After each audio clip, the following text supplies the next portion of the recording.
What is up? What is up? What is up, ladies and gentlemen? This is the WrestleHavoc Podcast, Episode 1. It is Sunday, April 27th, 2025. We are coming off the heels of this past Sunday and Saturday's WrestleMania 41, which happened last weekend in Las Vegas. And man, this is the brand new WrestleHavoc Podcast. I want to thank you all for joining me on this edition of the show. Of course, we are on the WrestleHavoc YouTube channel on YouTube, and we are also on WNN Worldwide News Network. We're on their Facebook page and also their YouTube page. So we are doing a simulcast of sorts when it comes to this podcast. But if you guys are watching the podcast, thank you guys so much. We're going to be doing a lot of things. We're going to be talking professional wrestling right here on this podcast, and we got a lot to talk about, man. We're going to talk about WrestleMania. We're going to be talking about The Rock and his comments on the Pat McAfee Show and the backlash that a lot of fans had towards The Rock not showing up at WrestleMania 41 in the main event. Of course, we're also going to be talking about WWE acquiring Lucha Libre AAA and what this means for the future, considering WWE is looking for global expansion in the future. We're also going to be talking about Aleister Black and his return to the WWE this past Friday on SmackDown as well. But yeah, man, this is the WrestleHavoc Podcast. Dude, the preparation for this show was crazy, man. I was scrambling like all over the place. I was legitimately all over the place just trying to prepare myself for this show, doing the graphics, everything. But you know what? That's what we do here, man. We grind. That's what we do, and that's what makes this show possible is everybody is grinding. We're all over the place, and man, we made it. We're on the Worldwide News Network. We are on WNN. We are also on the WrestleHavoc YouTube channel. Of course, before we get into all this craziness regarding all this talk on professional wrestling, please make sure to like and subscribe to the WrestleHavoc channel right here on YouTube, in which we discuss everything in and outside of the squared circle. Make sure to like and subscribe for more content. And as the friggin' referee would say, ring, ring, ring, ring that damn bell for more notifications. Also, if you guys want more content like this, we are going to be live every Sunday at 8 p.m. right here on the WrestleHavoc YouTube channel, as well as WNN's Facebook page and WNN's YouTube channel as well. So we're going to be doing a lot of things when it comes to this podcast, so be on the lookout for that. But man, without any further ado, let's get on with the show. Of course, we can't talk about anything related to pro wrestling without talking about WrestleMania 41. WrestleMania 41 took place this past weekend. And man, a lot of individual critiques, with a lot of fans when it came towards night one of WrestleMania. But we're going to be doing a quick recap of WrestleMania 41. Overall, as a WrestleMania, I thought WrestleMania 41 was a great WrestleMania overall. And I'm talking about both nights of WrestleMania, because now WrestleMania is a two-night show, and it's been a two-night show since the year of 2020. But in terms of probably the best WrestleMania of all time, I'm going to be honest, this isn't up there as one of the best WrestleManias of all time, because I'm one of those people that genuinely believes that the build for this year's WrestleMania was just not that good. It was not the best build for a WrestleMania. But that is okay, because normally when a build for a show is not that great, 9 times out of 10, the show itself tends to deliver. And we see that all the time with AEW pay-per-views. AEW, of course, is WWE's competitor. But most of the time, when they build towards a pay-per-view, the pay-per-view build is just not the best. But whenever they hit to bell time on pay-per-view, man, they always knock it out of the park. And I thought Night 2 of WrestleMania was actually better than Night 1. I think we can all agree that Night 2 of WrestleMania was 10 times better than Night 1. But we're going to be doing a quick recap of WrestleMania 41. Of course, we had a couple matches on Night 1 of WrestleMania, of course. We had Rey Mysterio versus El Grande Americano, and the build for this match was a little bit entertaining, I'm not going to lie. Chad Gable is disguised as this luchador trying to discover the art of lucha libre, and he's disguised as El Grande Americano. But we actually didn't get Rey Mysterio versus El Grande Americano. Instead, Rey Mysterio actually got injured the night before on SmackDown, which was very unfortunate. And in his place was Rey Fenix. Of course, Rey Fenix recently made his debut with the WWE a couple weeks prior. And of course, Penta made his debut with the WWE this past January. And now we're going to be getting the Lucha Brothers, which honestly, if you guys haven't seen the Lucha Brothers are arguably one of the best tag teams in all of pro wrestling. And it's great that they're now a part of World Wrestling Entertainment. But man, when it comes to Rey Fenix and El Grande Americano, overall, man, the match, it was not bad. I mean, we saw El Grande Americano do things that, normally that Chad Gable would do. But when it comes to Rey Fenix, for those of you guys that don't know, Rey Fenix actually lost the match, and that was quite unfortunate. But really, the biggest shocker when it came to this match was El Hijo del Vikingo. If you guys don't know, El Hijo del Vikingo is one of the best luchadors out there. He is one of the best luchadors out there. I had the privilege of actually watching this guy live numerous times, not only at a GCW show in Atlantic City, but also at the Prudential Center in AEW because, of course, he did wrestle a couple of matches, not under contract with AEW, but he did wrestle a couple of matches in AEW. But El Hijo del Vikingo, seeing El Hijo del Vikingo on a WWE production was crazy. And, of course, that was coming off of the heels of the announcement that WWE acquired Lucha Libre AAA, which we will be talking about because there's a lot of talking points when it comes to that show, or that announcement, I should say. But overall, I thought the wrong man won. Rey Fenix losing was definitely the wrong decision to make. In my opinion, especially considering the fact that Rey Fenix just made his debut a couple weeks prior and now you're going to have him lose. To me, that was just kind of dumb, but it was what it was. We had Jade Cargill versus Naomi. Of course, that was a grudge match, considering Jade Cargill was attacked, and for months we did not know who that attacker was, and we found out at the Elimination Chamber when Jade Cargill made a return and attacked Naomi. The match was fine. I thought if there was anything good that I could say about this match, the number one thing that I could say about this match was the fact that Jade Cargill looked like $1 million. I thought Jade Cargill looked phenomenal in this match. And, a lot of people criticize Jade Cargill for her in-ring wrestling skills. And to me, I was not really one of those people, but you can tell she definitely put the work in terms of her training, and she looked amazing in this match against Naomi, and Naomi definitely made her look like $1 million. But nonetheless, we had Jade Cargill go over in the match, and it really was that. It was just a match, and my biggest issue with that particular match in terms of Jade Cargill and Naomi was, even though the match was built as something that was, it was like a blood feud between the two, Jade Cargill, of course, who thought that Naomi was a friend in storyline, blah, blah, blah. The match itself didn't really feel that way, and that was the biggest problem. But Jade Cargill ended up getting the win, and that was that. We had the War Raiders versus the New Day for the World Tag Team titles. Again, another match that I was just not really that excited about. If there was one criticism that I had about the first night of WrestleMania, it's the fact that the show itself felt flat in terms of the card. Because if you really think about it, the card itself was just not the best in terms of just night one. Because you had Rey Fenix versus El Grande Americano, Jade Cargill versus Naomi, the tag match, LA Knight versus Jacob Fatu, Tiffany Stratton versus Charlotte, Gunther versus Jey Uso, and Roman Reigns versus CM Punk versus Seth Rollins.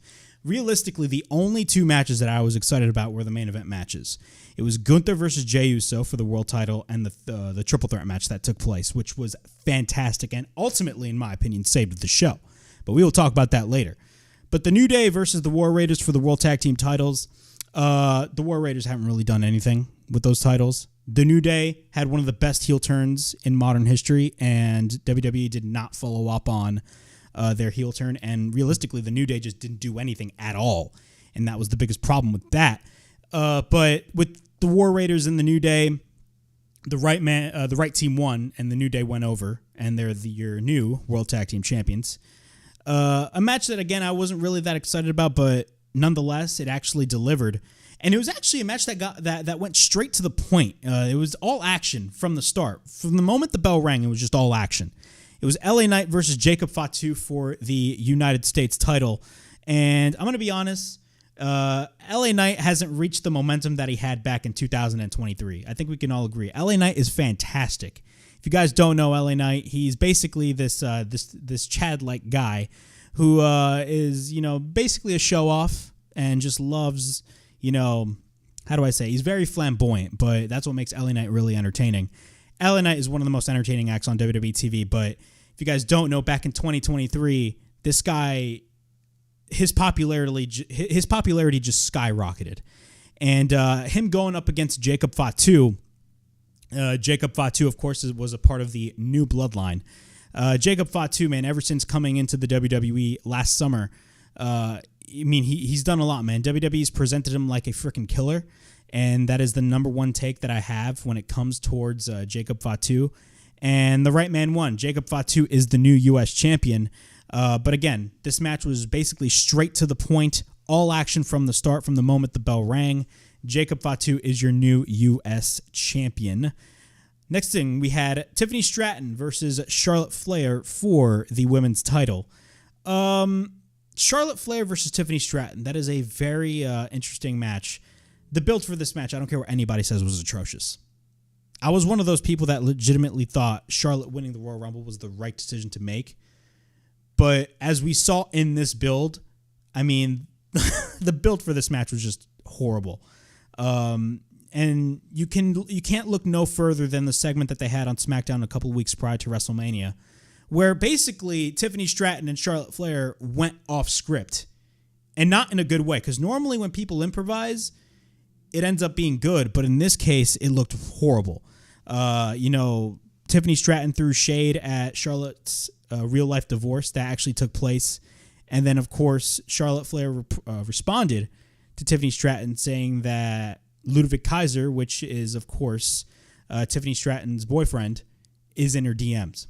So like they went off script, and you would think that would make that match more interesting. It would make this match more interesting, but if anything, it kind of backfired on WWE, and it just didn't look good, and a lot of fans pointed that out.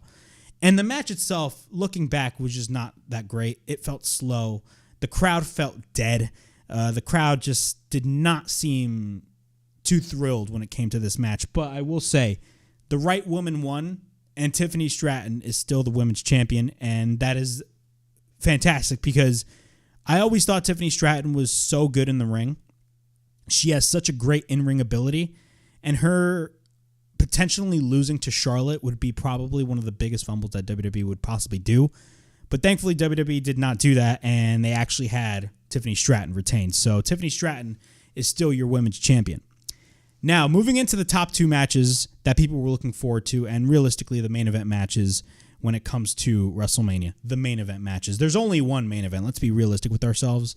But since WrestleMania is 2 nights, there's realistically 2 main events. But whatever. That's another discussion for another time. So we had Gunther versus Jey Uso for the World Heavyweight title. Now, I said a lot about this match. I thought the match was great.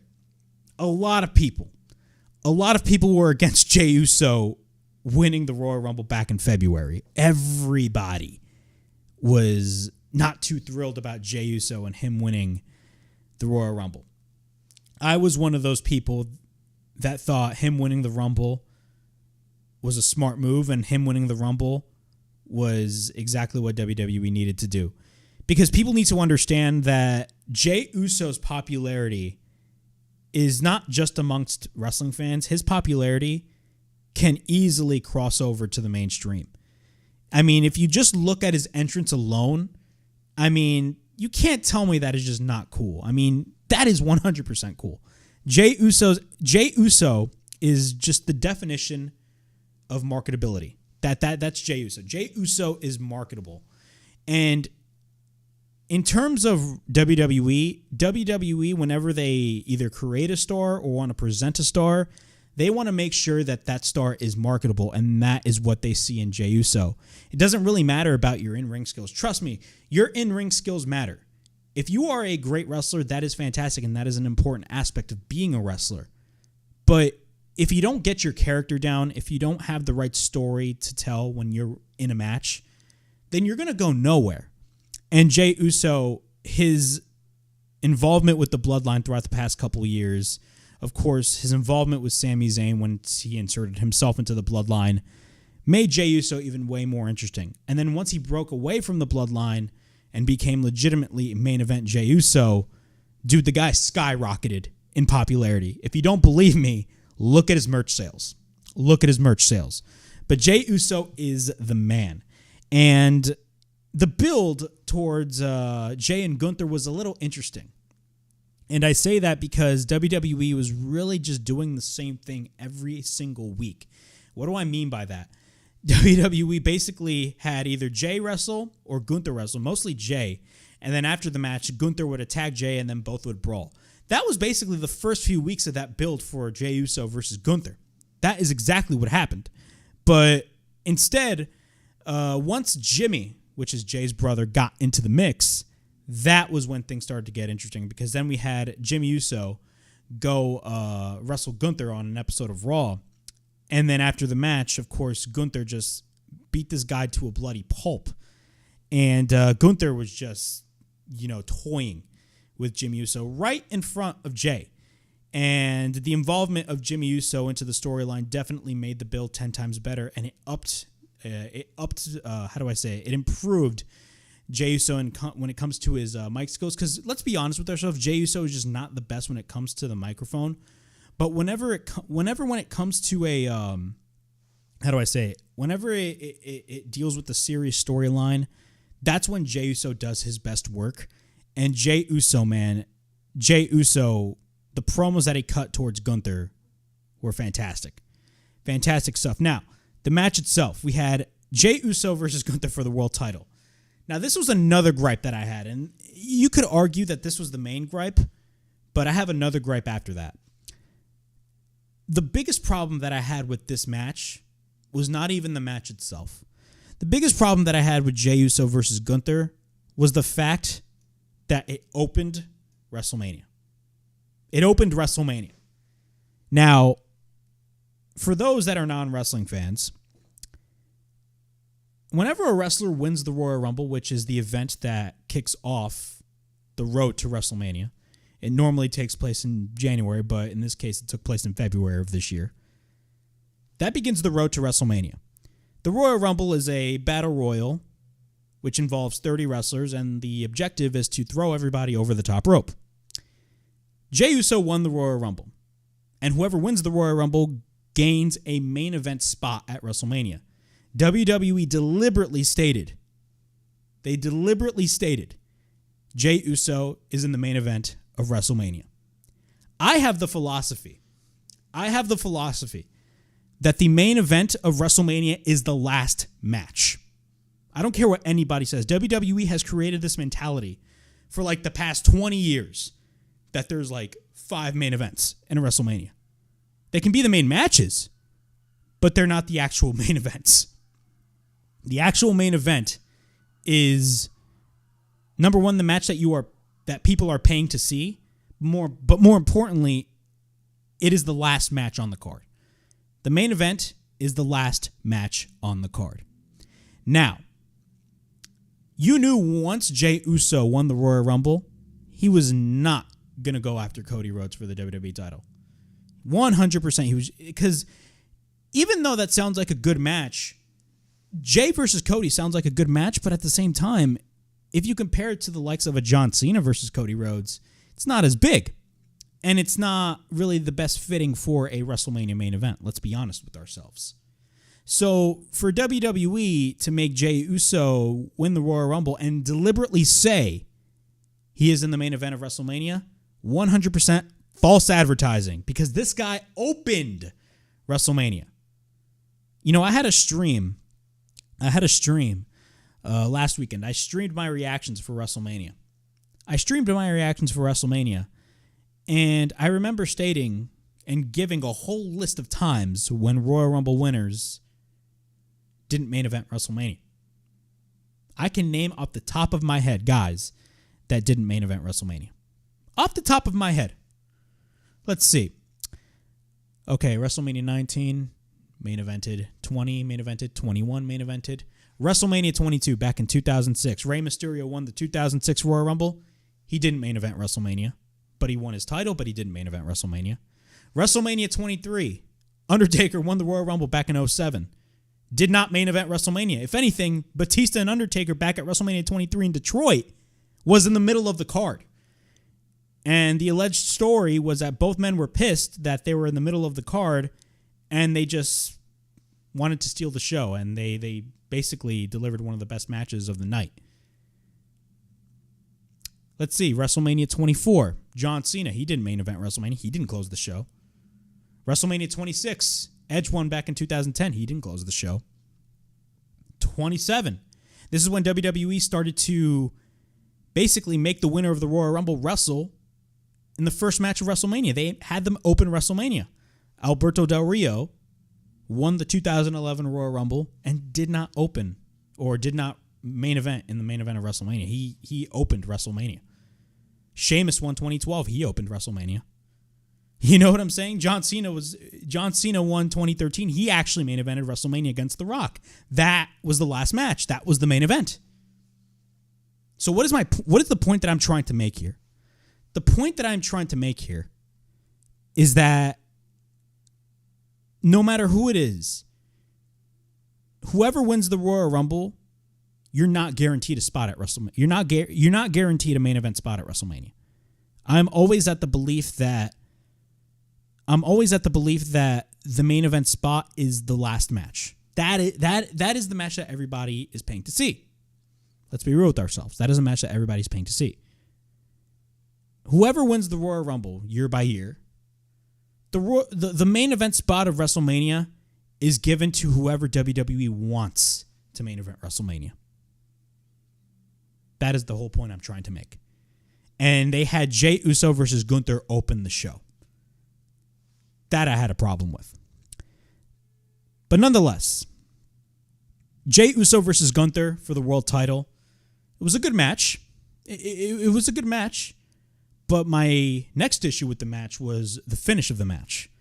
The finish of the match involved Jey Uso applying a sleeper on Gunther and making Gunther tap out. They legitimately made Gunther tap out, which to me was the 100% the wrong move. If you really wanted to make Gunther look strong and not look like a chump, you could have had him at least apply the. You could have had at least had Jey Uso apply the sleeper on Gunther, and Gunther at least fade away, like go to sleep basically. You could have had Gunther pass out and then call it a day, and then Jey Uso would have won the world title. Or you could have gone the easy route and actually have Jey Uso pin Gunther. That's what I would have done. But making Gunther tap out, to me, the way that they had presented Gunther is not the type of guy that you would see tap out, especially to a guy like Jey Uso. But that's just me, though. That is just me. That's just me, though.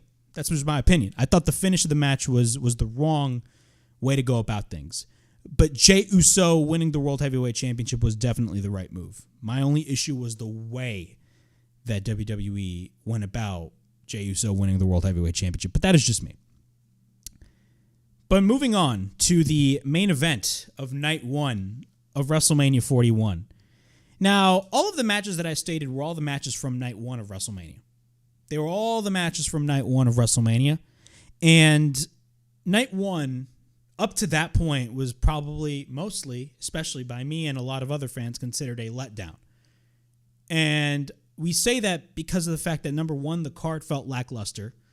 A lot of the matches realistically just did not need to be involved in WrestleMania. And if you really think about it, if you really want to take it into consideration,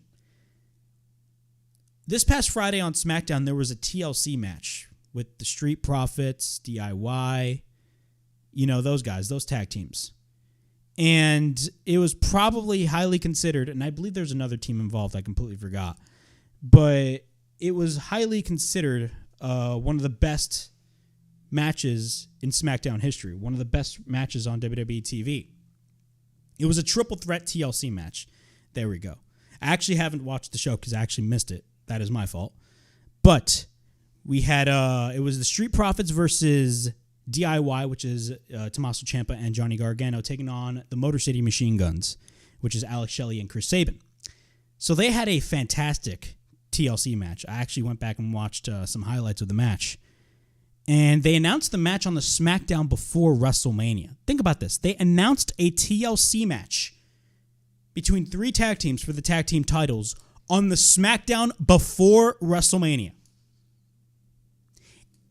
And then you go back, you go to the next week, and you have these 3 teams deliver an absolute clinic. These guys killed each other in this match. And they went at it, and they went crazy. How come you not have this TLC match take place on night 1 of WrestleMania? Now, granted, the main event, the triple threat match between Roman, Punk, and Rollins, saved night 1, 100%, no doubt about it. But man, you could have at least replaced one match. If there was one match to replace, I would have probably replaced the War Raiders versus the New Day for the tag team titles. I love the New Day, but I mean, what have they done? I would have replaced that tag team title match with that TLC match that we saw this past Friday on SmackDown. We should have gotten that, the TLC match that we have gotten this past Friday on SmackDown, we should have gotten at WrestleMania. We should have gotten that match at WrestleMania. And for some reason, WWE decided not to do it. Why? I have no idea why. It was a stupid move on their end. But moving on, we had the main event of night 1. We had Roman Reigns versus CM Punk versus Seth Rollins. Now, the build for this match was centered around, of course, the wise man himself, Paul Heyman, or as I like to call him, because I'm an old school guy, Paul E. Dangerously. So it was centered around Paul Heyman, and of course, this past November, CM Punk teamed up with the Bloodline at War Games. And since CM Punk teamed up with the Bloodline in War Games at Survivor Series this past November, CM Punk tells Paul Heyman, I want a favor in return. And we didn't know what that favor was until a couple of weeks prior. And that favor was for Paul Heyman to pair up with CM Punk at WrestleMania in the triple threat match. Now, the build itself for the three-way at WrestleMania was fantastic.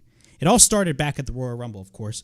All 3 men. If you guys didn't watch the Royal Rumble, bro, the Royal Rumble this past February, in my opinion, was one of the best Royal Rumbles I've ever seen. Because if you look at the lineup for that Royal Rumble, it was freaking stacked. It was like the talent on that 30-man Rumble was crazy. You had Punk, Cena, Roman, Rollins. The list goes on and on. Everybody was in that Rumble. Logan Paul was in that Rumble. Everybody that you could think of from a main event level was on that Royal Rumble match. And of course, it all led towards all 3 men getting eliminated, Seth Rollins snapping and then taking out Roman Reigns, hitting him with the curve stomp, and then him brawling with CM Punk. It was a crazy fiasco. But later on in the build of this match, it all centered around Paul Heyman. And going into this match, Paul Heyman came out with CM Punk. And we got to be honest with ourselves, man. The entrance. If there was any entrance, and look, the presentation for WrestleMania was just fantastic. Like the set, everything. If there's one thing that WWE does right, it is production. These guys understand production, especially ever since TKO took over, which of course TKO is the parent company of the UFC and of course now WWE.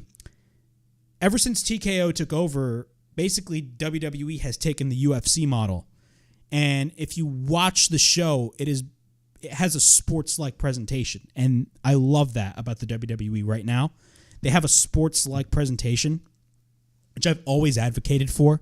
I know a lot of fans hate the fact that there's sponsors in the ring, but I'm one of those people that 100% disagrees with the fans, because if you are a fan that dislikes logos on the ring canvas, you're clearly stuck in the past, because I was somebody that has advocated for that for years. How come you have promotions in the past like WCW at sponsors on their ring canvas? You also have companies now like New Japan. They always have sponsors on the ring canvas. Now you have AEW, which recently added their logo on the ring canvas, but when they started as a company, they did have the logos on the ring canvas. You know, everybody Every other promotion on the planet besides WWE did not have logos on the ring mat. How come WWE, is late to this ballgame? But thankfully now, they have logos on the ring canvas. A lot of fans don't like that. I don't know why. It's a dumb argument to make. In my opinion, it makes the show feel like a sport. I mean, granted, whatever you want to believe, to me, I view pro wrestling as a mixture of a sport and a mixture of theater. We all know it's predetermined, but, the wrestlers that are in the ring working together, they are athletes. So it is a sport mixed in with theater-like presentation, but it has a sports-like presentation overall if you watch the product. And that is exactly what I love about the WWE product. But nonetheless, man, WrestleMania as a whole, from a presentation standpoint, was just beautiful. Allegiant Stadium, the stage, everything about it was just fantastic. But when it comes to CM Punk, I thought CM Punk had the best entrance for WrestleMania. He had the best entrance. They had a video package showcasing his entire history in the WWE, dating back to his days in OVW, which was the developmental system of WWE at the time. And it had his old theme song play, This Fire Burns, by the band Killswitch Engage, which was freaking awesome. But when it came to CM Punk's entrance, they had Live in Color, which does the song Cult of Personality. They had Live in Color played live, and CM Punk came out with Paul Heyman. Dude, I felt like a little kid again. But they came out, and the match went underway. And the match itself was fantastic. Of course, again, the story was basically revolving around Paul Heyman. And in the weeks leading up, we had Seth Rollins tell Paul Heyman, you also owe me a favor. We did not know what that favor was. But man, Paul Heyman in this match was probably the highlight, because the facial expressions that Paul Heyman had during this match, oh my God, bro, don't even get me started. But man, Roman looked great. Punk looked great. Rollins looked great as well. You can tell all three men wanted to make this match fantastic, because they probably were looking on Twitter and they were like, "Oh yeah, man, a lot of people are not liking tonight's WrestleMania, man. Let's have it. Let's kill it, and let's give the fans the best match they could possibly see." And that is exactly what we got. And man, when it came to this match, man, dude, the ending. Now, I came into this match knowing that Paul Heyman was going to turn on both men. You may call me a smart mark, and for all you non-wrestling fans out there, a smart mark is, I don't want to say a derogatory term that a lot of wrestlers used back in the day towards fans, but it's basically you're a fan that knows everything. You read the dirt sheets, everything. Yes, I'm a smart mark, and I don't care. But that ending when it came to Paul Heyman, this is what happens. Paul Heyman grabs the chair. He grabs the chair, and he has the choice whether to give the chair to CM Punk, or he has a choice to give the chair to Roman Reigns. And what happens is that he gives the chair to CM Punk. And the look on Roman Reigns' face, he's like, bro, did you just betray me? Did you really just betray me? And what happened after that was that Paul Heyman goes in the ring, CM Punk stands up with the chair in hand, and he's about to hit Roman with the chair, but instead, Paul Heyman goes under and low blows CM Punk. And then the look on Roman Reigns' face went from completely sad/angry to, that's my wise man. That's my wise man right there. And what happened after that, Roman grabbed the chair, and he just hits CM Punk repeatedly with the chair. Meanwhile, Seth Rollins is right across from Roman Reigns in the ring. And Paul Heyman, being the wise man that he is, tells Roman Reigns, my tribal chief, look, Seth Rollins is right over there. And the moment when he pointed towards Seth Rollins, I knew they were going to go with that angle. And what happened? Roman turns around towards Seth Rollins, and he wanted to just hit Seth Rollins with that chair the way he did last year at WrestleMania 40. And what happened? Paul Heyman does the exact same thing. The exact same thing. He does the exact same thing towards Roman Reigns. And what happens after that? The look on Seth Rollins' face. Seth Rollins grabs the chair, hits Roman with the chair, curve stomp. He does his shtick. And what happens? Seth Rollins gets the win. And Seth Rollins is officially a Paul Heyman guy. He's officially a Paul Heyman guy. And man, I got to be honest, man. That was one of the best angles that WWE has done. One of the best angles that WWE has done, in my opinion. Because to me, everybody knew that Seth Rollins was eventually going to turn. He was eventually going to turn heel on. He was eventually going to turn heel on both men. Seth Rollins was going to join Paul Heyman whether you liked it or not. But the way that they went about it was just so creative. And Paul Heyman is like a modern day Bobby Heenan. And I love Bobby Heenan, God rest his soul, but man, Paul Heyman is the man. The guy's an inspiration. And if you watched his interview on the Pat McAfee Show, this guy went nuts. This guy went like nuts. He went balls to the wall. This guy insulted everybody that stood next to him, including Michael Cole, and said things that felt like they were taboo. It was crazy. It was freaking crazy. And then now we have Paul Heyman join up with Seth Rollins. And then the next night, who else joins Paul Heyman and Seth Rollins' entourage? It's Braun Breaker.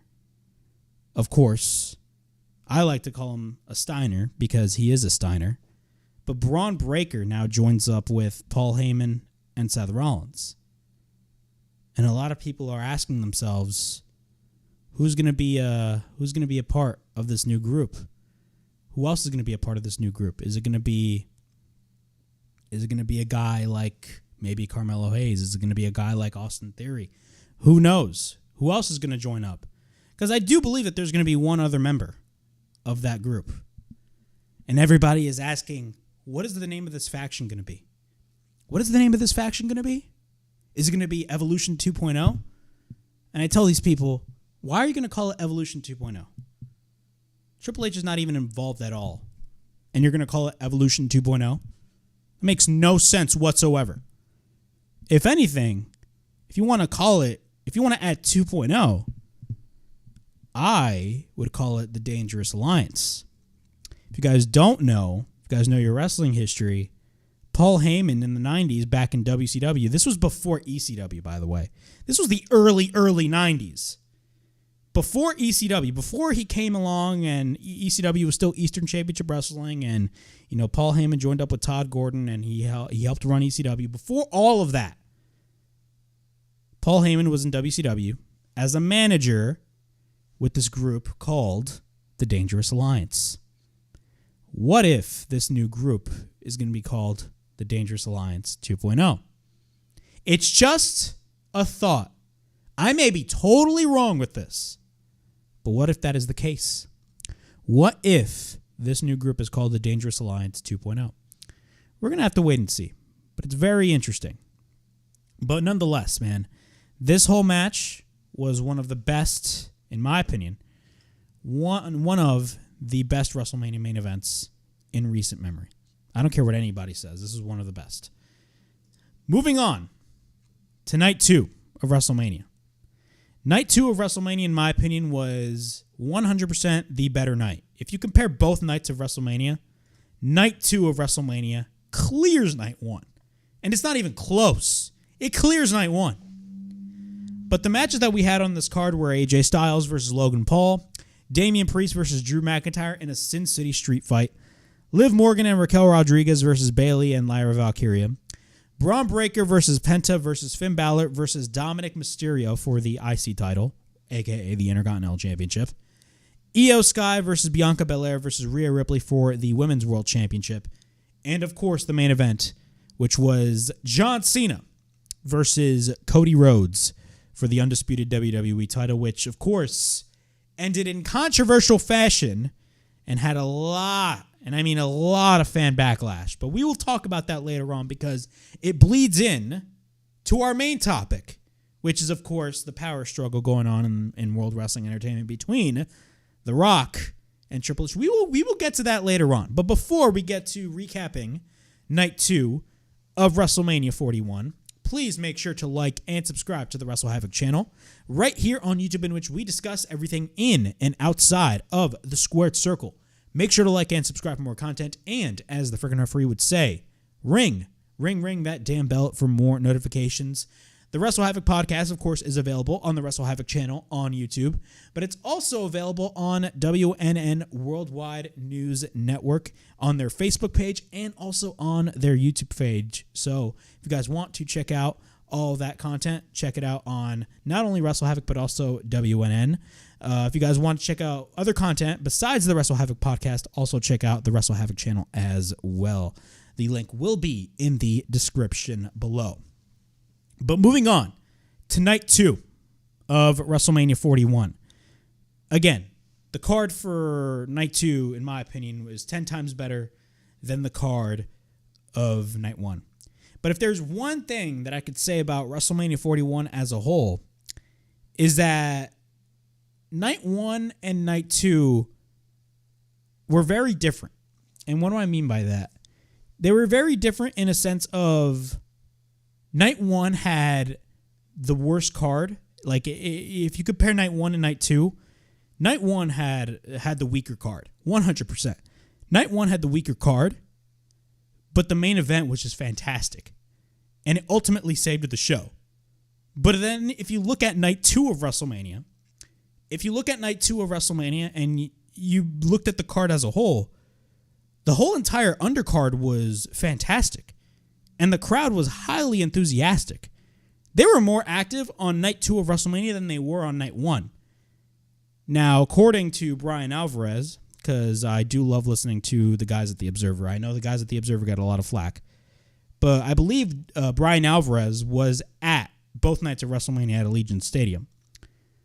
He stated that the crowd in Night 1 was exactly the same as Night 2. But if you watch the feed on Peacock or internationally on Netflix, there was some probably issue with the microphone that you didn't really hear the crowd as much on the first night of WrestleMania than you did the second. But the crowd was more highly enthusiastic on Night 2 than they were on Night 1. That is just from my perspective. But when it came to Night 2 had the better undercard, but they had the weaker main event. That is the crazy thing. Night 1, think about this. Night 1 had the weaker undercard, but the stronger main event. And Night 2 of WrestleMania had the stronger undercard and the weaker main event. Think about those parallels, by the way. Think about those parallels. It's very interesting. But let's do a quick rundown of Night 2 of WrestleMania. We're going to kick off with the opening match, that being Io Sky versus Bianca Belair versus Rhea Ripley for the Women's World Championship. Overall, I thought the match was fantastic. I actually picked Rhea Ripley to go over in this match, but clearly I was wrong. Again, it was straight up action from the moment the bell rang. Each woman had a chance to showcase their abilities in this three-way match, and that's what I really loved about this match. And Io Sky, man, she looked like a star, and that finish literally had the entire crowd just stand up. It was crazy. But Io Sky won the match and retained her Women's World Championship, which was 100% surprising in my opinion. I actually thought Rhea Ripley was actually going to win the match and go over and win back her women's title, but clearly that was not the case. So it didn't happen. Moving on. AJ Styles versus Logan Paul. A really weak match, I'm going to be honest. I 100% respect Logan Paul's commitment and his ability in the ring. I know a lot of people do not like Logan Paul, and if you do not like Logan Paul, you have the right to your opinion, because Logan Paul and his brother Jake do a lot of crazy things. And a lot of crazy things, or I should say those crazy things, are not that popular. Not that popular, and it garners a lot of hate. Not to mention, if you look at his brother Jake, he fights retired boxers or retired fighters in these boxing matches that clearly garner attention, and it's clearly for a quick cash grab. But that is just me. If you don't believe me, check out the Jake Paul and Mike Tyson fight. You'll know what I'm talking about. But then again, AJ Styles, he's in the near end of his career. Of course, I assume he's going to have a couple of years left in him. But there was a lot of talk about his contract status. We do not know his contract status as of right now. But clearly, they're not doing a lot with AJ Styles at the moment. And they were like, you know what, let's put AJ Styles on the card. So let's give him to Logan Paul. Overall, what are my thoughts on this match? I'm going to be honest, it was just a match. It just felt like a match to me. The build was not really the best. To me, it was just there. They just had promo segments, and that was it. But realistically, I'm going to be honest, man, this match kind of fell flat. And to be fair, the crowd was just not that thrilled to watch this match whatsoever. And Logan Paul, of course, ended up going over in this match. All right, moving on. All right, hold on.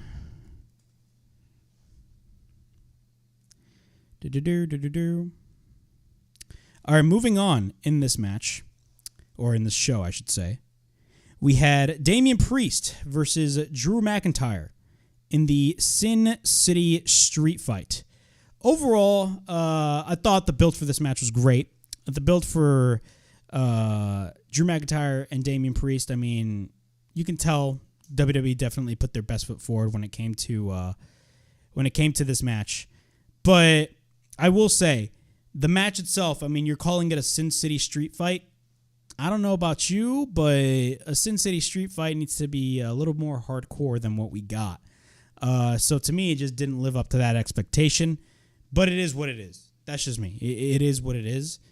But not only that, when it came to this match, we had tables involved, we had chairs involved.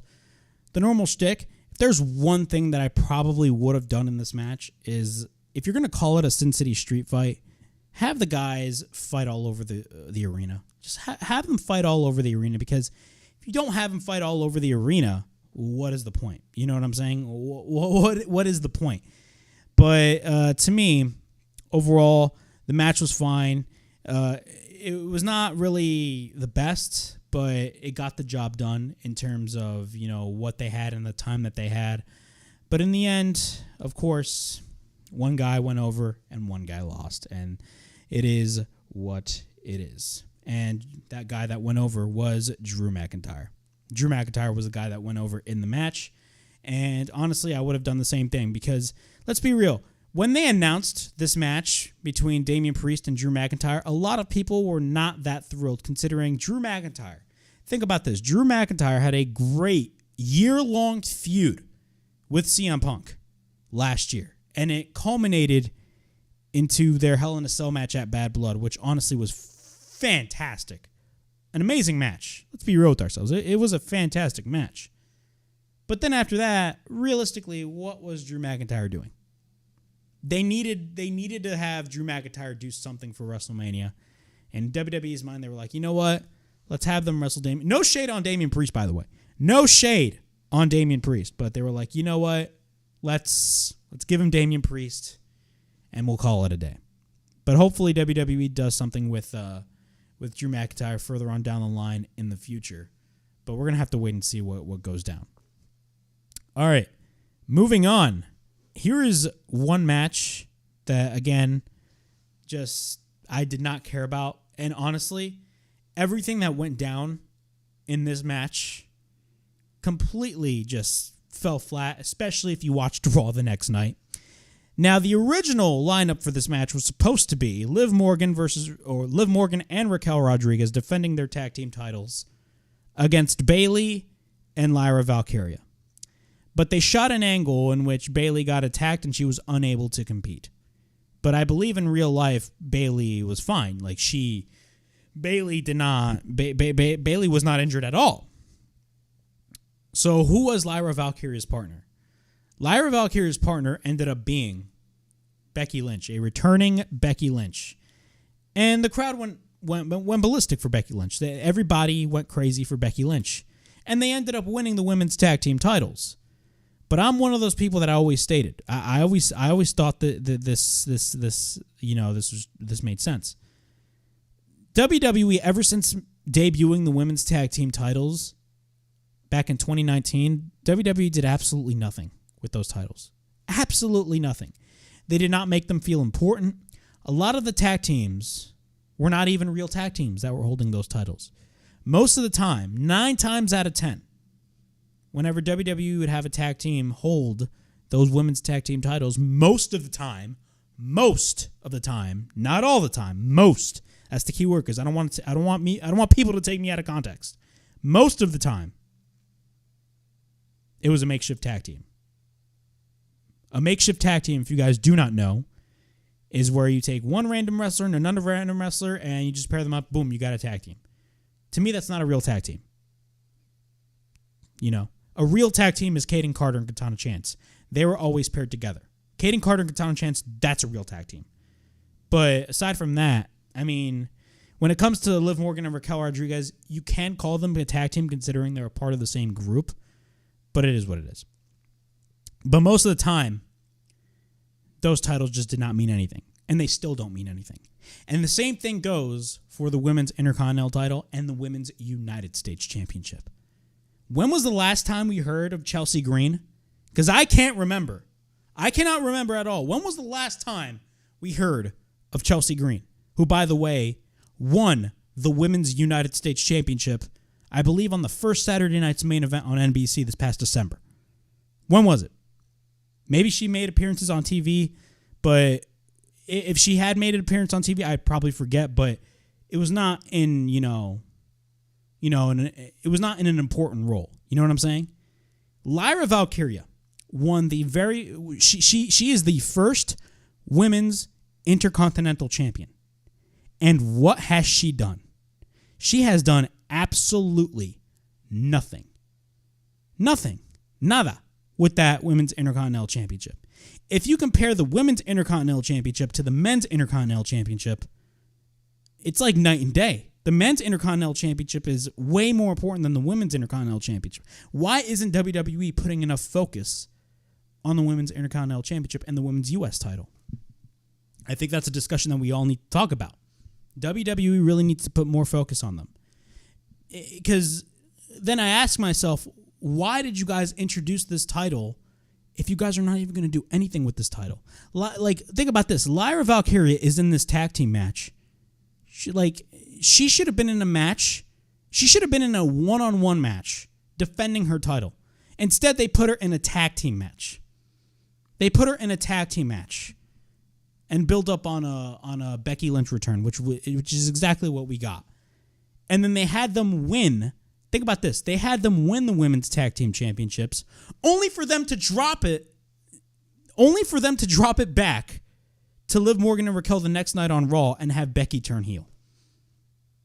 Don't you think it would have made a little more sense for, hey, let's have Lyra and Becky lose, maybe in the same fashion as they did on this past Monday's Raw, and then you have Becky turn heel at WrestleMania, but no, instead they did it on Raw. Why would you have Liv and Raquel drop their titles only to win them back the next night? That made no sense whatsoever. I'm sorry. That made no sense at all. None. Made no sense. But yeah, Liv Morgan and Raquel Rodriguez versus Bayley and Lyra Valkyria. Liv Morgan and Raquel Rodriguez versus Bayley and Lyra Valkyria just made no sense. Nobody cared about that match. I'm sorry. Here's one match that I loved. Braun Breaker versus Penta versus Finn Balor versus Dominic Mysterio for the Intercontinental Championship. That match was off the chain. Off the chain. 100%.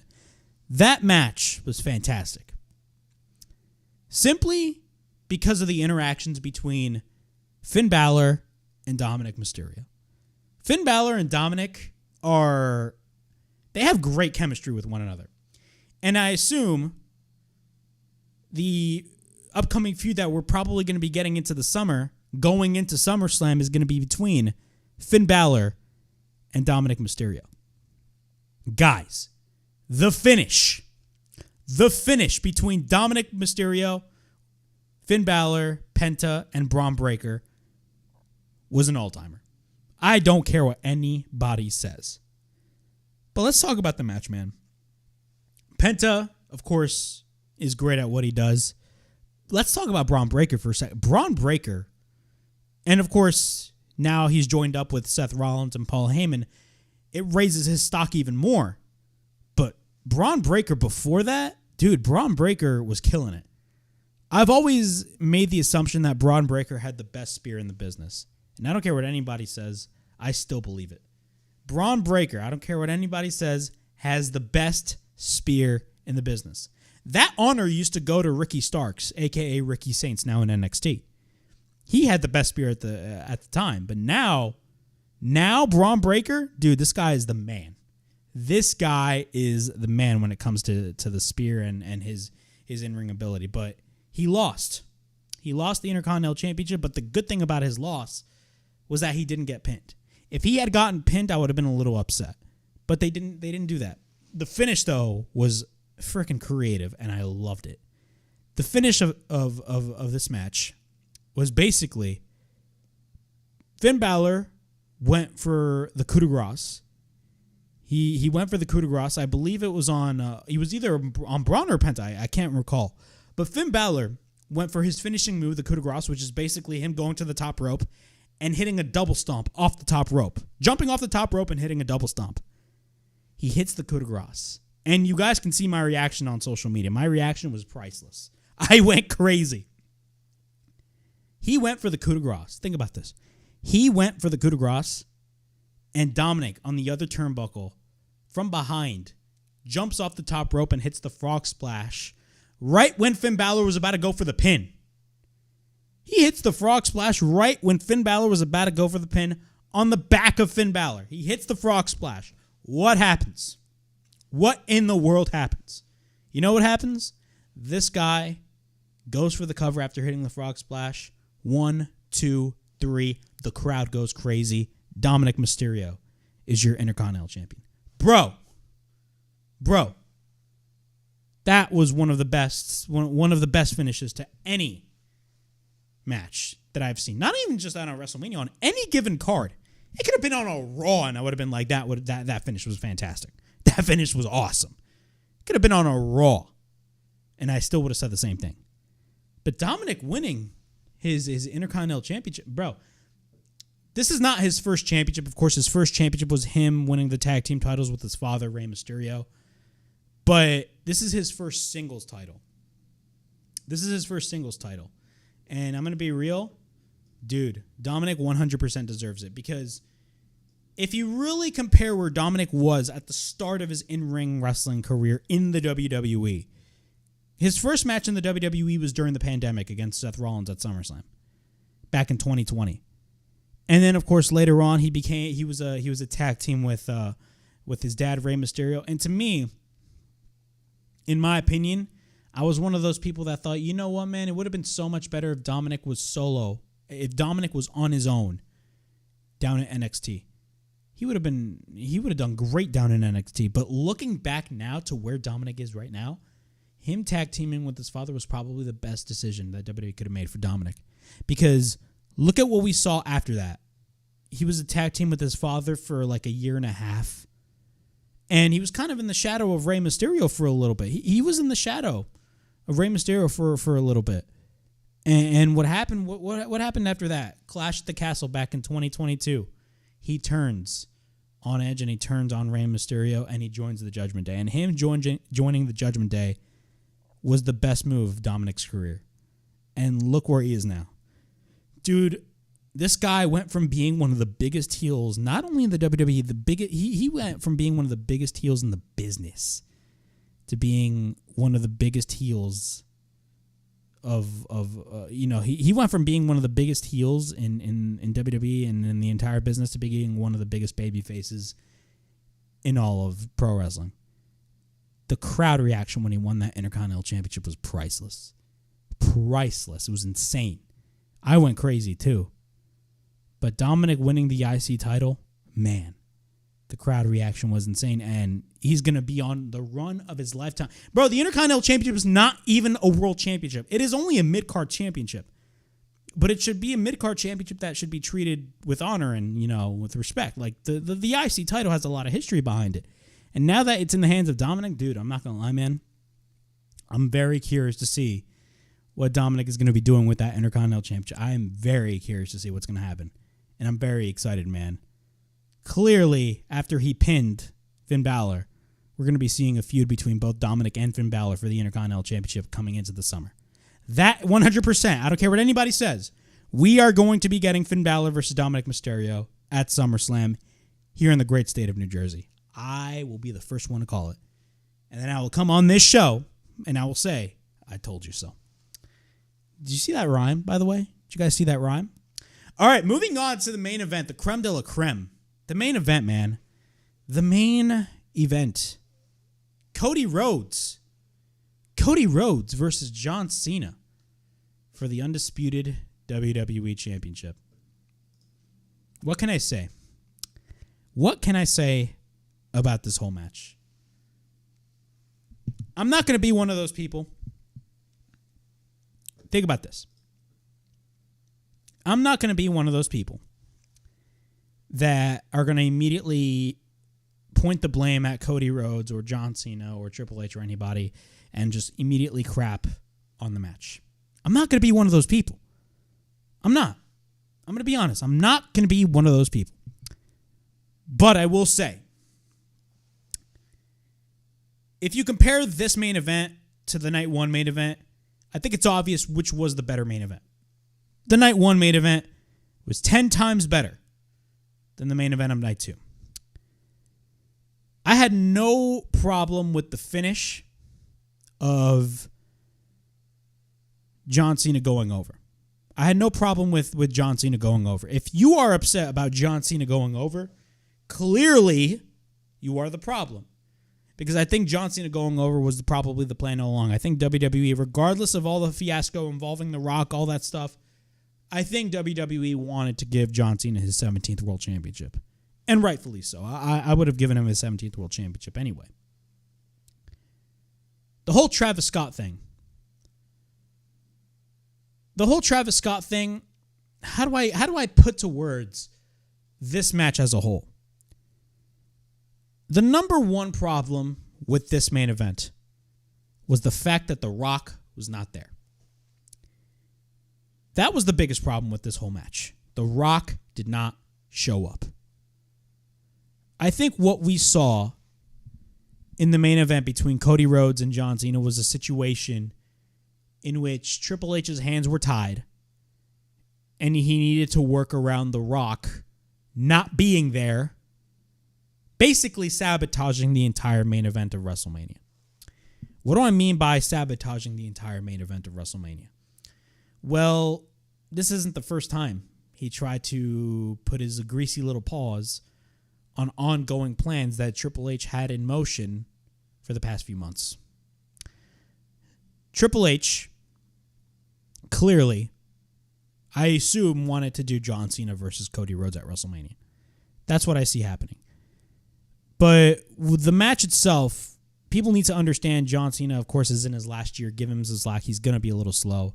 I think Cody Rhodes did exactly what he needed to do. I don't think the match itself was like bad. Because look, there are times where matches can be like really bad. I mean, if you compare this to like what we saw at like AEW Revolution, the match between Adam Copeland and Jon Moxley was just atrocious. Absolutely horrible. That was bad. That was a bad match. The match itself was not bad. My biggest issue was two things. The Rock not showing up and them making Cody Rhodes look like a chump. They 100% made Cody Rhodes look stupid in this match. What do I mean by that? Well, remember that part during the match where Cody Rhodes has the belt. He has the belt in his hands, and he has the opportunity to hit John Cena with the title.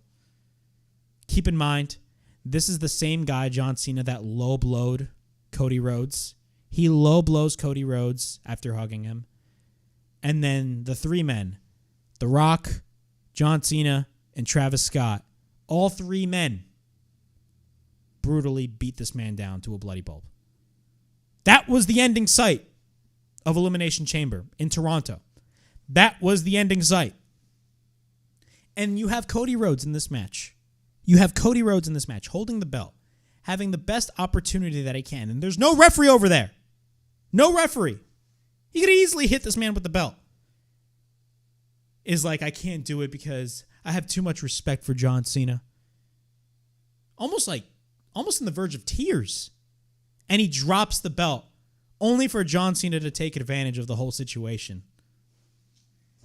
I'm sorry, but to me, that was the stupidest thing that WWE did. 100% stupid. If you're a babyface like Cody Rhodes and you have the title in your hand, I don't care if you're a babyface or a heel, you have every chance to hit John Cena. Because this is the guy that turned his back on you. Of course you're going to hit him with the belt. Why are you going to drop it? Because, I have too much... Who cares? Who cares? They made Cody Rhodes look so bad in that situation. I'm sorry. They made Cody Rhodes look horrible in that match. But John Cena winning his 17th World Championship, I have no problem with it. But was the match good? It was not. If you just critique it from just a match standpoint, is it going to be one of the best WrestleMania main events? No, it's not. And look, this is not me defending the BS. Because if you watch my live stream, I was just doing live reactions. I marked out for John Cena. Hell, I even marked out for Travis Scott. I'm not going to lie. I'm probably in the minority, but Feena's a good song, okay? I be blasting that on the radio. But how do I put it into words so people won't take me out of context? My issue was not the match. My issue was the way we got there. That was my issue. The Rock not showing up was my biggest issue. Them making Cody Rhodes look horrible was my issue. That was my biggest gripe.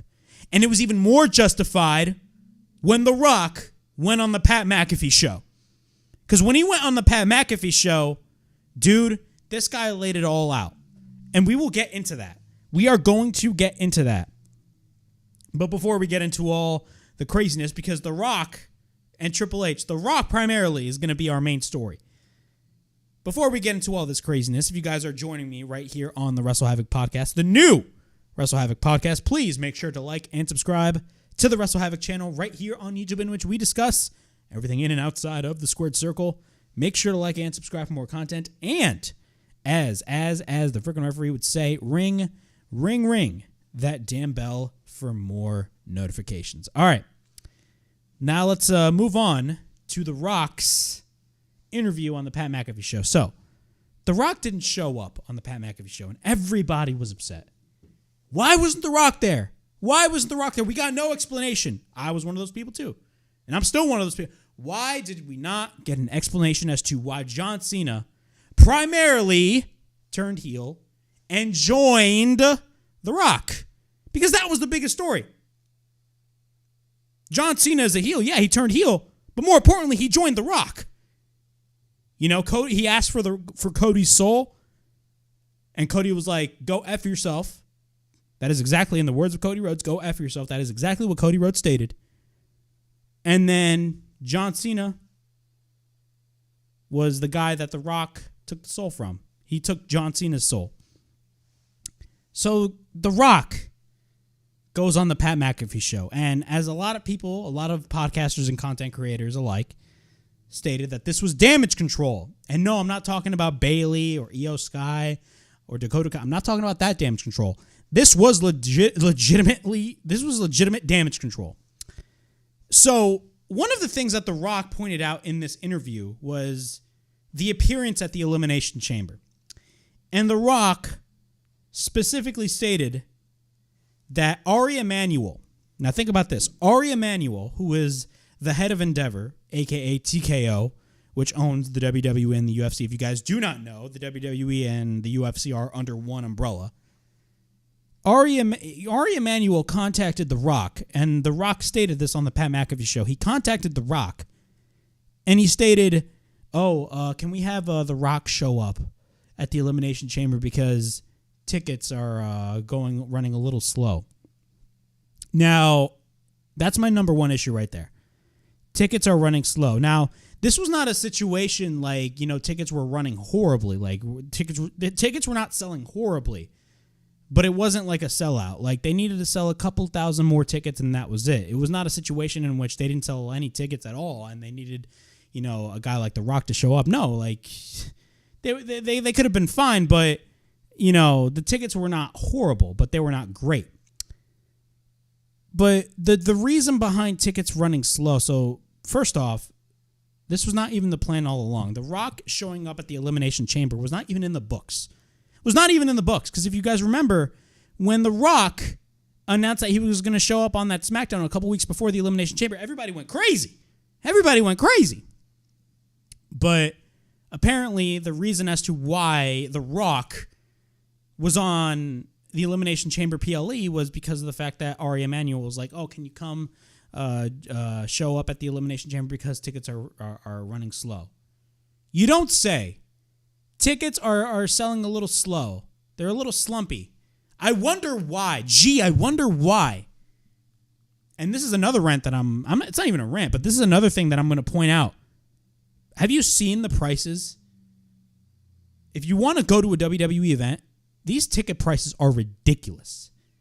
Ridiculous. You want to know why these ticket sales are starting to move a little slower? Even though WWE is still relatively hot, they're moving a little slow. It's because the ticket prices are ridiculously expensive. You are outpricing your fan base. The UFC does the same thing. I understand if a product is hot.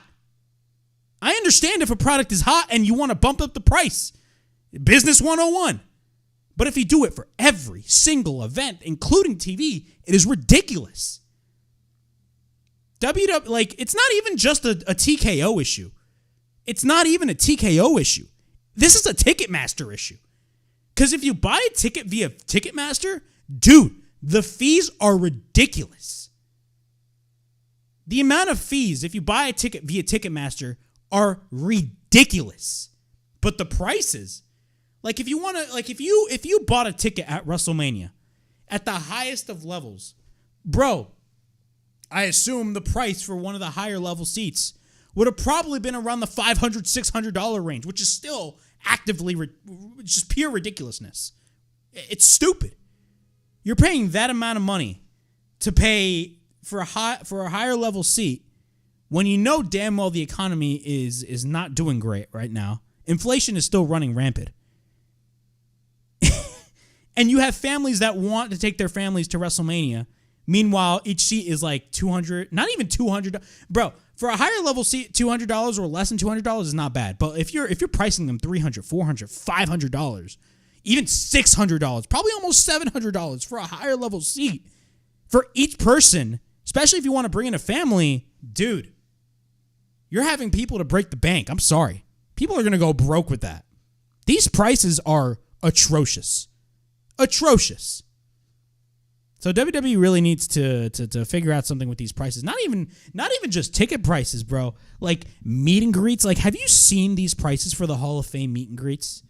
They're ranging around $2,000 to $3,000 to meet up and have a photo with the podium with Triple H, Michelle McCool. Like $3,000, $4,000. Like it's whoa. Who is paying that amount of money for a meet and greet? I don't know, man. I don't know. But these WWE raising the prices of these tickets are I think, is one of the main reasons as to why tickets are starting to move a little slower than normal. Because WWE, man, be selling out everywhere. And they still do. They relatively sell out everywhere. For TV, for event, they sell out. But in terms of WrestleMania and Elimination Chamber, they were selling a little bit slower. I wonder why. Not to mention, WrestleMania is in Vegas. Dude, Vegas is ridiculously expensive regardless. Nobody's going to pay that amount of money to go watch wrestling. I'm sorry. I know I wouldn't. As much as I would love to go, dude, you're not going to have me paying $3,000 for just one night. That's not even including the hotels, the restaurants. It's not even including that, man. Front row seats are like $5,000, six, probably more. That's just me doing numbers off the top of my head. But, dude, some of these prices that I looked online are just insanity. And that is not even including the fees on Ticketmaster. But you want to know why tickets are going a little slower? It's because you're raising the prices. This is not a WWE problem. This is a TKO problem. TKO is doing this type of stuff. They're charging fans ridiculous amounts of dollars to pay for these events.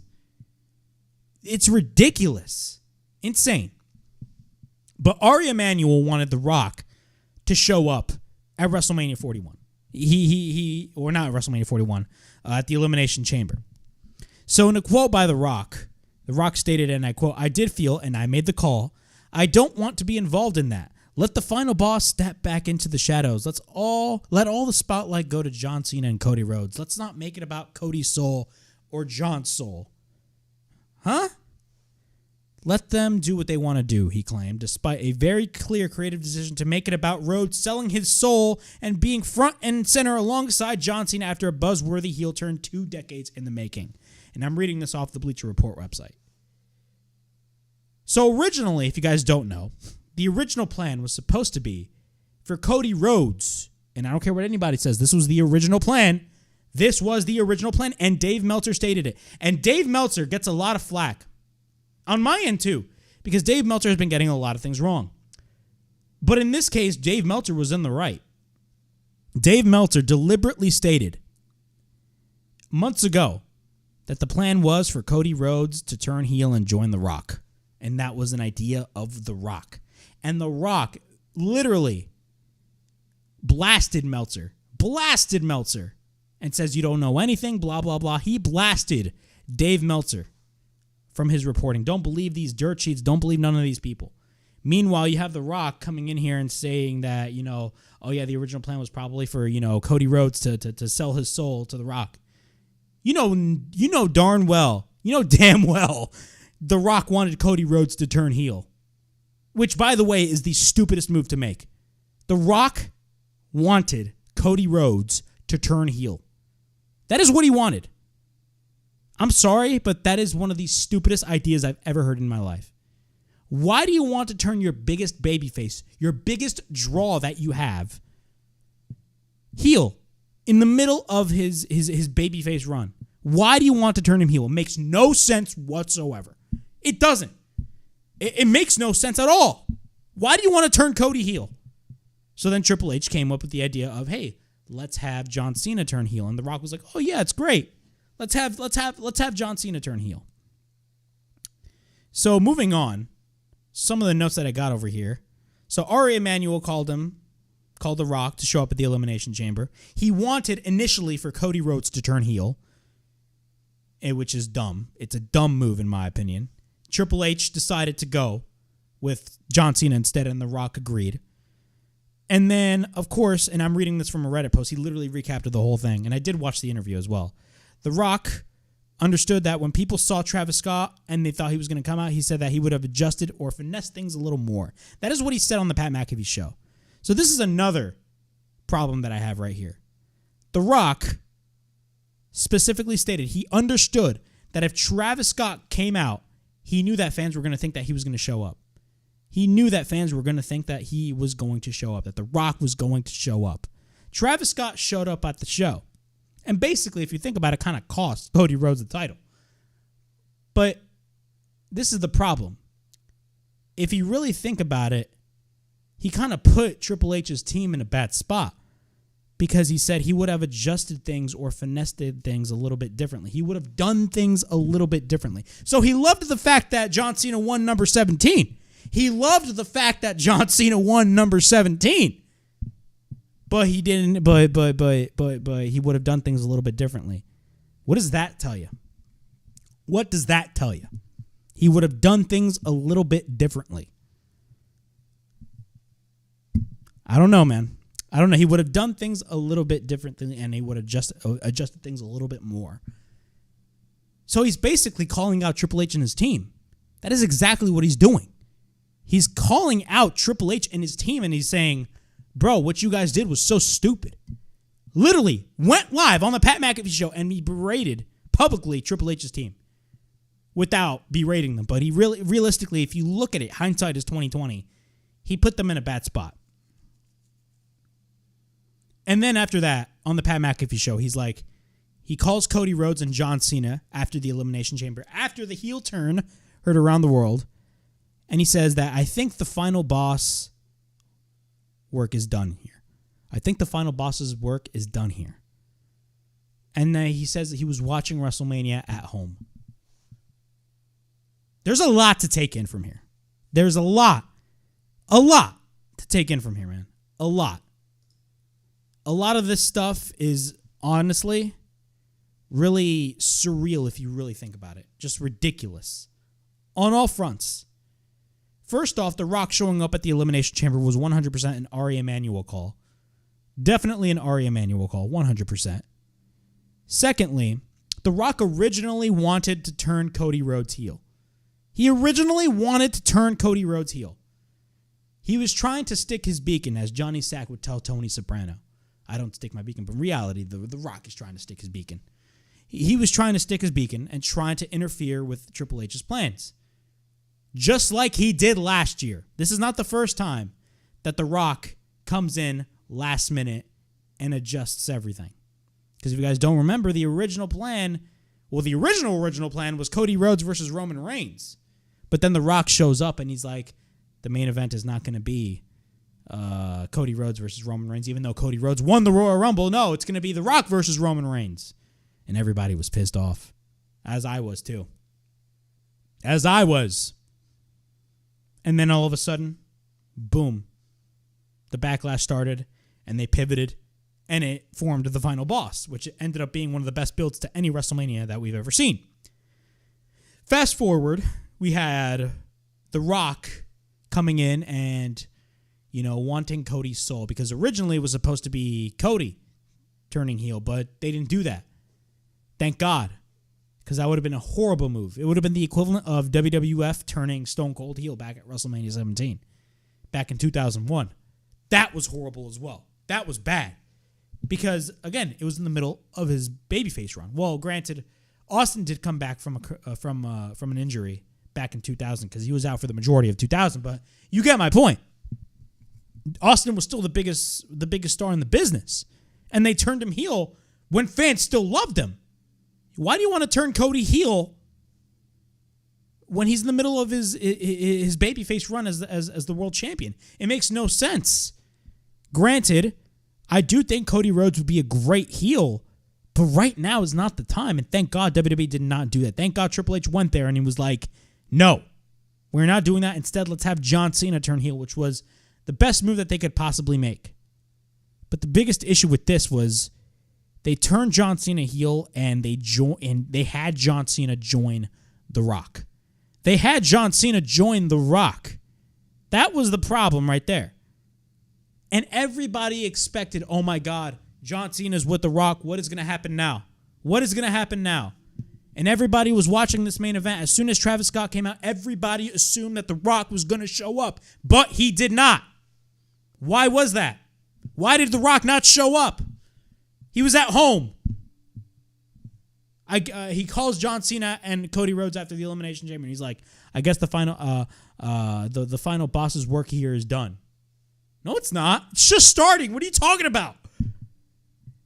The biggest thing that I can take away from this whole situation, and there's a lot of things that I could definitely take away from this whole scenario, is number one, even though The Rock is a board member, he is the top board member at TKO.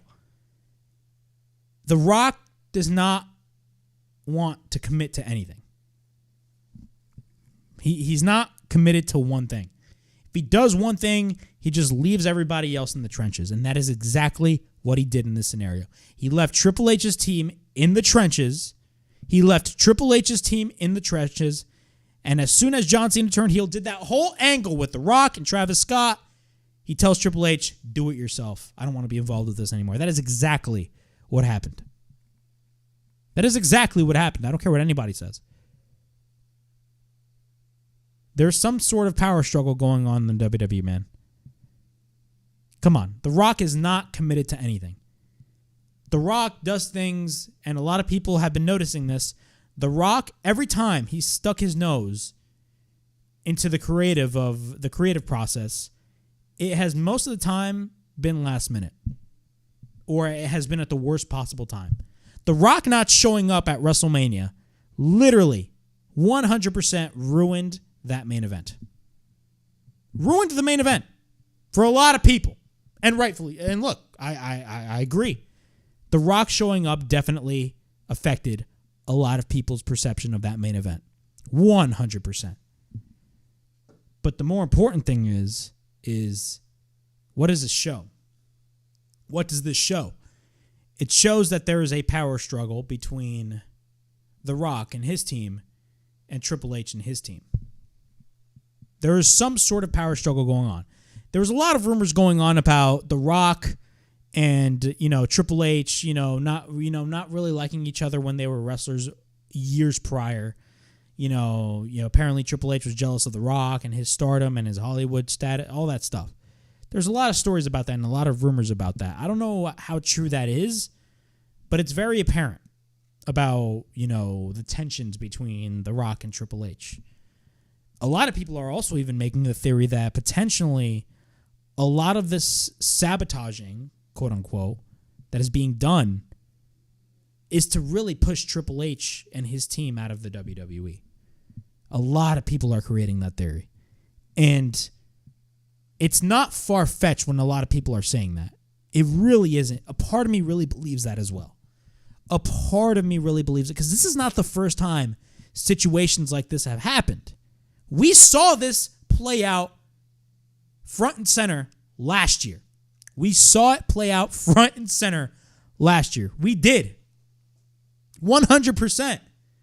The Rock, The Rock wants, he shows up, he returns, and he's like, should I say hi to the fans, or should I say hi at the head of the table?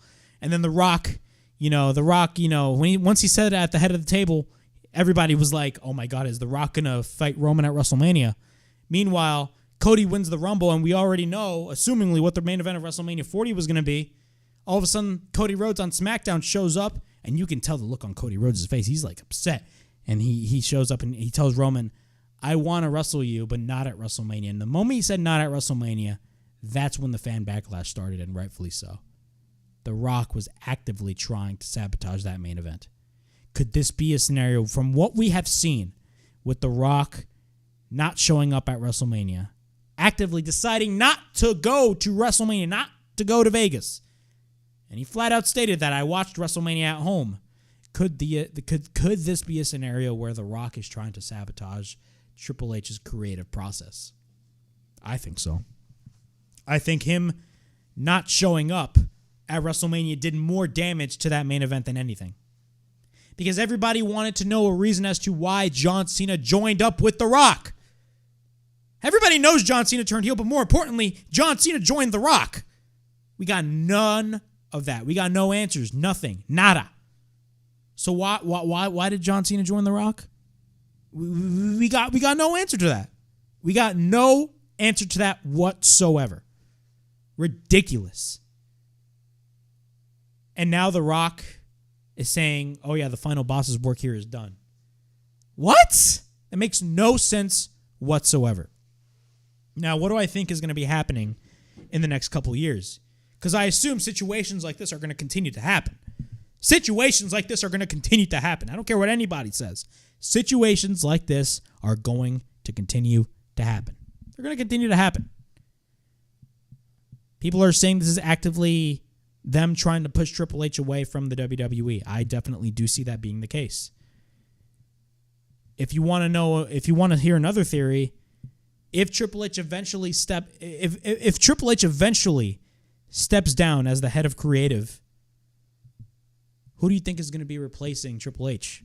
It's going to be The Rock and his right-hand man, Brian Gewirtz. If you guys do not know Brian Gewirtz was the head writer or one of the lead writers for WWE programming in the 2000s. He is now The Rock's right-hand man when it comes to, his direction and where he wants to go in terms of, Hollywood, all that stuff. Brian Gewirtz is The Rock's right-hand man. He's definitely going to be the lead writer if Triple H eventually steps down. But the way that things are going, man, it sounds like there's some sort of power struggle happening in the WWE, and it's not pretty at all. Not to mention, there's going to be a WWE, I think it's a docu-series or like some sort of series that's going to be happening on Netflix or going to be coming out on Netflix showing the creative process of WWE. It's going to be saying a lot once that show comes out on Netflix to see how things are being run over there, because clearly there's some sort of internal battle happening. Triple H has his vision, but clearly The Rock has his vision. And The Rock wants to do things on The Rock's timing and not on WWE's timing. And that is the biggest problem. And it's also a bad look considering The Rock is at the head of the board of TKO. I understand that The Rock has so many Hollywood obligations, but he's also the board. He's at the head of the board of TKO. He needs to be on top of this stuff as well. And clearly The Rock is just not knowing what he seems lost. Because he commits to one thing, but he doesn't stick by his word. He has John Cena join The Rock, right? The final boss. And there was no follow-up to that. Throughout the build of that whole match between Cody Rhodes and John Cena, we had no explanation whatsoever as to why John Cena joined The Rock. Everybody expected an answer at WrestleMania, and we didn't get it. I think it's clear as day that WWE had no plan whatsoever. They did not know what they were doing when it came to The Rock and John Cena. And that is the biggest takeaway that I have to give you guys when it comes to that whole situation, because clearly,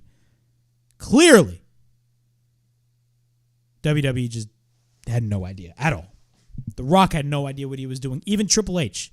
This was a situation, in my opinion, in which The Rock left Triple H and his team in the trenches. He left Triple H and his team, Paul Levesque, in the trenches. And they were like, all right, I was here. I did my job. You guys figure out what you guys are going to do, because I don't want to be a part of it. That is exactly what happened over there. And to me, it's shameful and it's stupid. And it was absolutely horrible.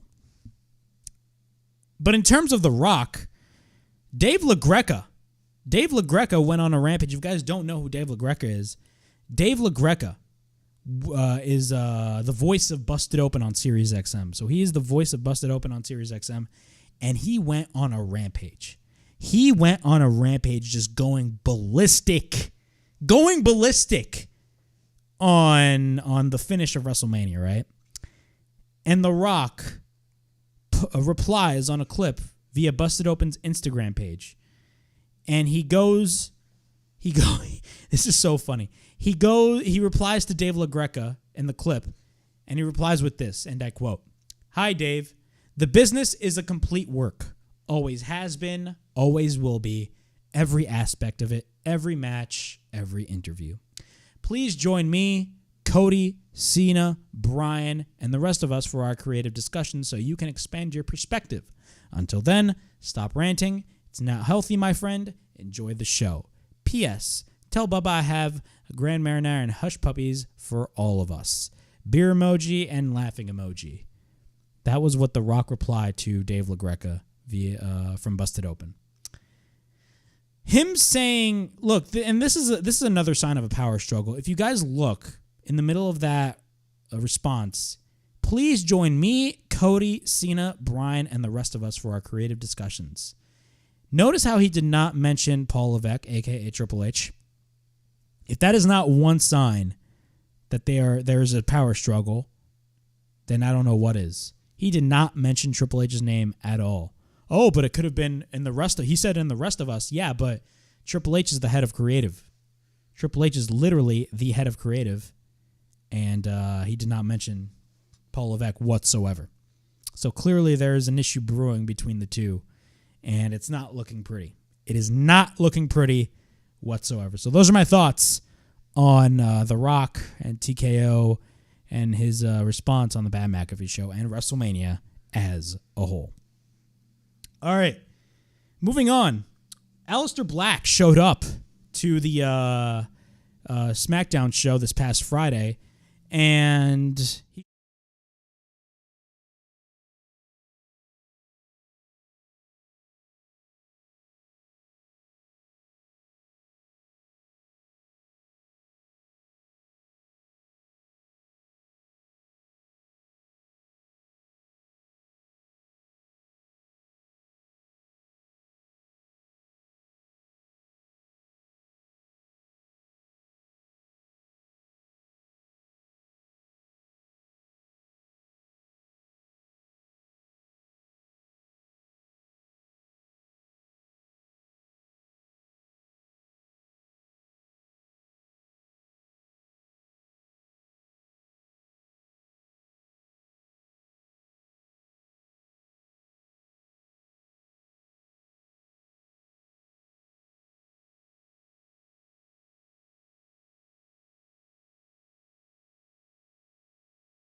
get into that topic, please, thank you guys, whoever's on this live stream, whether that is on the WrestleHavoc channel or on the WNN Facebook page or the WNN YouTube channel as well. Thank you guys all for joining me on this live stream. But before we get into all this craziness, please make sure to like and subscribe to the WrestleHavoc channel, in which we discuss everything in and outside of the squared circle.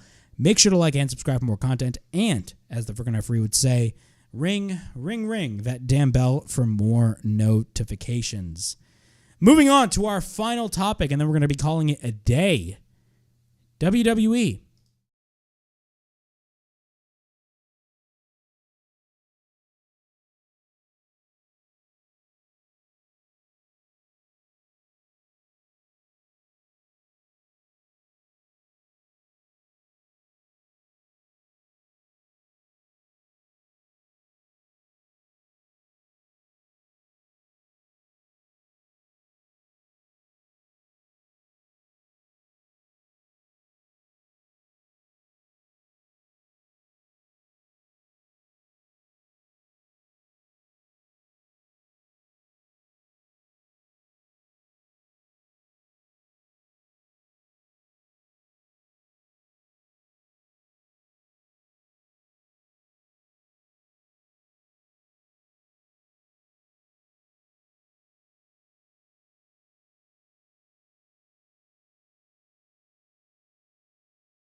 The WrestleHavoc Podcast from April 27th, 2025. Not bad for a first podcast. Well, I've done podcasts before, but this is the new version of the WrestleHavoc Podcast. And we are going to be live every Sunday at 8 p.m.